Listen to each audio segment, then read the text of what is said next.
এমনিতে ভদ্রলোক মনে হলেও এরা আসলে সংঘবদ্ধ চোর চক্রের সদস্য। মোটরসাইকেল চুরি করতে এমনই ভাবে ওত পেতে থাকে রাজধানীর বিভিন্ন পয়েন্টে। একসময় পেয়েও যায় শিকার।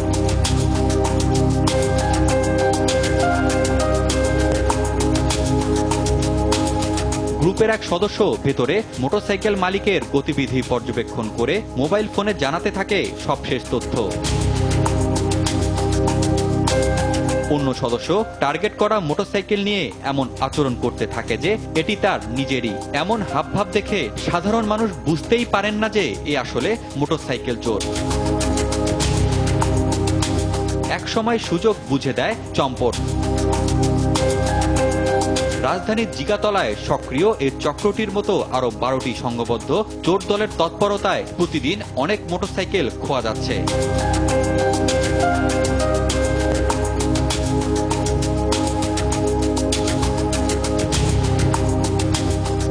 আর এই চক্রগুলো যে কতটা বেপরোয়া, সম্প্রতি মিরপুর থানা পুলিশের 225টি মোটরসাইকেল উদ্ধারের ঘটনা থেকেই তার প্রমাণ মেলে।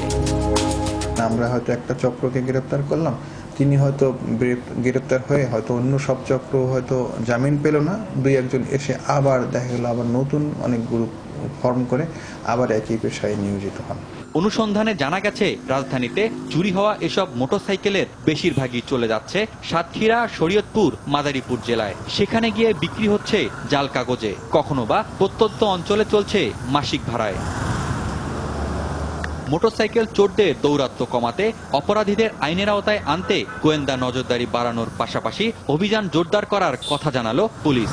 যারা এই গাড়িগুলো ক্রয় করেন বিশেষ করে তারা মালিকানা সঠিকভাবে যাচাই করে দেখবেন, সেই গাড়ির ক্ষেত্রে ইঞ্জিন নাম্বার অথবা চেসিস নাম্বার যেগুলো আছে সেগুলো সঠিক আছে কিনা সেগুলো দেখবেন, যাতে পরবর্তীতে তিনি এই মামলার কোনো আসামি না হন। পাশাপাশি মোটরসাইকেল মালিকদেরও সচেতন হওয়ার পরামর্শ আইন শৃঙ্খলা রক্ষাকারী বাহিনীর।